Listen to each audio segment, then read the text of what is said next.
Hi there, welcome back to Cuban Slang channel and welcome back to another Cuban Slang lesson. Today I'm gonna teach you this number of Cuban Slang phrases you need to know to understand Cubans. If you are new to this channel, let me introduce myself. My name is Maldrelis. I am from Cuba. I am currently living in Cuba. In this channel, you're gonna find information about Cuban accent and slang, because my goal is to help English speakers to understand the Cuban accent and slang. Also, you're gonna find vlogs about my daily life in Spanish, because I think that's a way for you to listen to me speak in Spanish, and that way you can be familiarized with my Cuban accent. But before we get started, I would like to remind you 3 simple things. Thing number 1, if you start enjoying the content, please give me a thumbs up. Thing number 2, subscribe to this channel, it's totally free. And thing number 3, share this video with someone who is also interested in Cuban accent and slang, because those 3 things are gonna help me a lot to help more people like you. Okay, let's get started at once.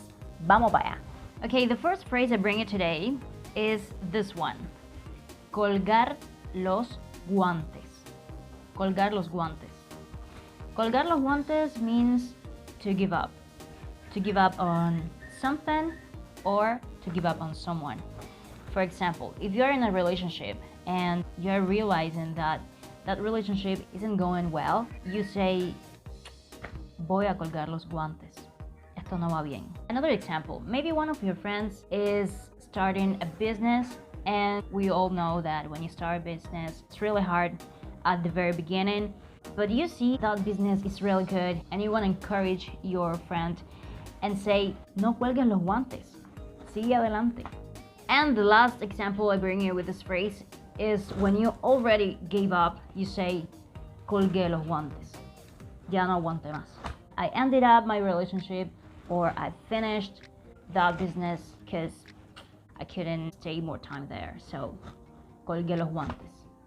And you probably know that sometimes in Cuba we replace one word with another. So guindar means colgar. It's the same word.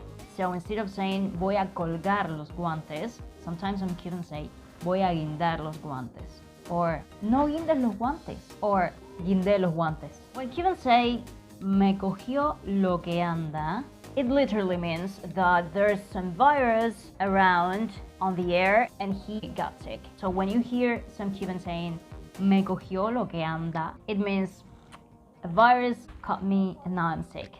Maybe I have the flu. So when you hear one Cuban saying another Cuban, hey, te cogió lo que anda, he literally means a virus caught you and now you're sick. And now that we're talking about virus, in Cuba, say I have the flu, we say tengo catarro or cogí catarro. We don't say gripe, we say catarro. For example, estoy enferma, tengo catarro. Or if you're a boy, you can say estoy enfermo, tengo catarro. Or if you had the flu last month, you can say el mes pasado estuve enfermo porque cogí catarro. El mes pasado estuve enfermo porque cogí catarro. Okay, the next phrase is related to this image. Imagine you ask a Cuban, ¿qué hora es? And he replies, son las 4:00 de la tarde. And you, huh? When it's been 20 or 40 minutes after 4, in Cuba we say las 4:00. In this case, de la tarde, p.m. So this is very, very common in Cuba, and it's really easy to imagine other examples. If you replace the number 4 with the number 2 to the number 12, and you replace the last expression, in this case, de la tarde, with any other period of time of the day. De la mañana, de la noche. Okay, let's practice a little bit. Tell me, ¿qué hora es? Simple. Son las 2:00 de la tarde. Now, imagine someone asks you, ¿a qué hora vas a salir? A eso de las 9:00 de la mañana. ¿A qué hora te acuestas a dormir? A eso de las 11:00 de la noche. When something or someone is ugly and it's in really bad condition, we used to say, está en candela, or está de puya. For example, today is a kind of winter day. The day is really cloudy, it's drizzling most of the time. Some minutes ago I said, el día está en candela hoy. Yeah, it's really bad. When a Cuban is really cold, almost freezed, we say estoy congelado or estoy congelada. In this case, because I'm a girl. It literally means I'm freezed. Imagine, wow, there's a really cold weather and it's really freezing, so estoy congelado. Which is not actually, because there's not a lot of low temperatures in Cuba in the winter time, but Cubans are not used to a really cold winter. It's very common that we feel cold when the temperature is low just a little bit.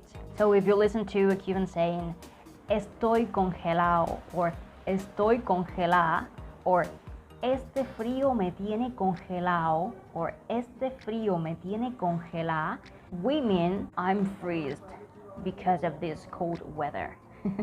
When a Cuban says another Cuban, te vas a congelar, again, because we feel the weather is really cold and we're almost freezed, and we say another person, oye, ponte un abrigo que te vas a congelar con este frío. On the opposite, when it's really sunny and you're not in a shady place, of course the sun starts burning your skin, and Cubans say, me estoy achicharrando. It literally means I'm overcooking myself with the sun. And again, you can hear some Cubans saying another Cuban, te vas a achicharrar, ponte a la sombra que te vas a achicharrar con este sol. It literally means go to a shady place because you're gonna overcook yourself with the sun. In Cuba, we use the next phrases when we mean that someone is a person who's always alert to everything is going on around him. And sometimes we use these phrases in a negative sense because that person who's always alert sometimes is a little bit like gossip. Está pa' todas, no se le escapa una, está pa' la que se cayó, se las lleva todas. For example, imagine your uncle is this kind of person and your uncle is visiting you, but your mom and you are talking about a very important topic about yourself or about your mom, whatever, something that is almost a secret and you don't want to anyone else knows it, and your uncle is trying to listen to what you're talking about and you say your mom, espérate, hablamos después, porque esto está para todas, or espérate, hablamos después, porque a este no se le escapa una. No podemos hablar porque esta está para la que se cayó. Espérate, después hablamos porque esta se las lleva todas. When a man or a woman starts living a disordered life, in Cuba we say about that person, está salido del plato, está salida del plato, está medio salido del plato, está media salida del plato, or está medio salido del tiesto. Está salida del tiesto. Imagine I ask my friend about another friend of her, and I ask her, ¿y cómo le va a Anita? And she replies, Anita está media salida del plato. Y Juan, su pareja, Juan también está medio salido del tiesto. Oof, what a poor couple. And the last phrases of today's video are related to when a coffee machine exploded in Cuba. Sometimes in Cuba, this kind of Italian coffee machines have exploded because of the bad quality of the coffee, and some people have made up some phrases related to this matter, and these phrases are actually related to when you get furious. For example, if a Cuban got furious because of some situation, he says, cogí un vuele. You can also say, me volé como una cafetera. It means I got some furious and I exploded just like an Italian coffee machine.